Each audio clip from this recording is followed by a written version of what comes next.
Assalamualaikum warahmatullahi wabarakatuh. Salam sejahtera bagi kita semua. Video ini ditujukan untuk memenuhi salah satu tugas mata kuliah asuransi pengangkutan barang.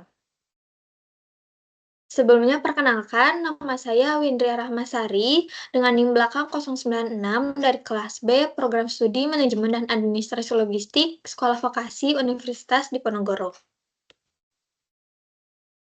Baik, outline dari PowerPoint ini sendiri, yang pertama yaitu tentang asuransi secara umum, asuransi pengangkutan barang di bidang logistik, serta jenis-jenis asuransi pengangkutan barang.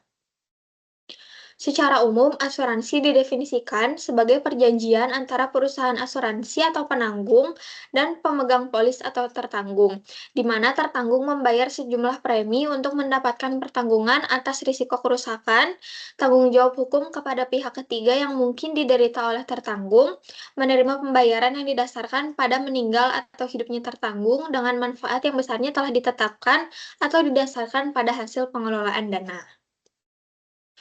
Asuransi pengangkutan barang di bidang logistik merupakan produk asuransi yang memberikan ganti rugi atas barang-barang atau kargo logistik, baik yang dikirimkan melalui pengangkutan darat, laut, maupun udara. Yang dimana manfaat dari asuransi pengangkutan barang ini yaitu untuk memberikan ganti rugi terhadap risiko-risiko yang mengancam barang yang diangkut baik melalui darat, udara, ataupun laut. Di mana asuransi pengangkutan barang di bidang logistik ini ditujukan biasanya untuk manufaktur, transportasi, retail, dan perusahaan konstruksi, serta bisnis lainnya. Lalu untuk proyek infrastruktur seperti proyek kargo dengan coverage of consequential loss. Lalu juga untuk jasa pengangkutan seperti agen jasa pengangkutan yang menawarkan asuransi jasa pengangkutan kepada nasabah mereka, serta SMES, multinasional, dan secara umum seperti eksportir dan importir.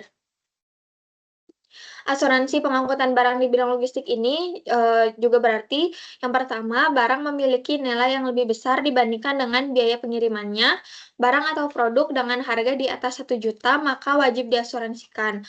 Lalu juga barang yang memiliki risiko kerusakan tinggi, seperti makanan yang mudah basi atau barang pecah belah ataupun barang yang tidak tahan panas, serta pengiriman barang penting berupa dokumen penting yang bersifat pribadi seperti surat-surat berharga. Adapun, jenis-jenis asuransi pengangkutan barang ada dua. Yang pertama yaitu asuransi pihak ketiga, yang di mana asuransi pihak ketiga ini merupakan kerjasama antara pihak pengirim barang dengan pihak ketiga yang khusus melayani jasa asuransi pada barang logistik, yang biasanya digunakan untuk pengiriman dalam jumlah besar, karena digunakan oleh pihak produsen atau distributor besar dengan perusahaan asuransi. Jadi tidak ada sangkut pautnya dengan penyedia jasa pengiriman. Lalu, adapun asuransi yang dimiliki oleh penyedia jasa pengiriman, yang merupakan asuransi yang biasanya akan ditawarkan kepada pihak penyedia jasa untuk memberikan perlindungan terhadap barang yang akan dikirim. Jadi, asuransi ini digunakan oleh pengguna jasa dengan membayar, biaya layanan asuransi kepada pihak penyedia jasa pengiriman barang, yang di mana, asuransi ini digunakan saat pengiriman barang berharga yang memiliki kerusakan dengan, tinggi. Jadi kesimpulannya, asuransi pengangkutan barang merupakan suatu hal yang penting, yang dimana pentingnya biasanya dalam proses pengiriman barang. Proses pengiriman barang sendiri terus berputar tanpa mengenal waktu, sehingga membuat laju pendistribusian barang kian bertambah.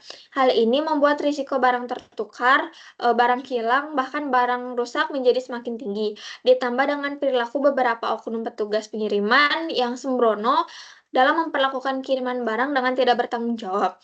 Tentu bagi penerima barang dapat menimbulkan kekhawatiran terhadap barang pesanan mereka. Maka dari itu, inilah pentingnya asuransi pengiriman barang untuk digunakan agar melindungi barang yang dikirim maupun barang yang dipesan. Sekian dari saya. Wassalamualaikum warahmatullahi wabarakatuh.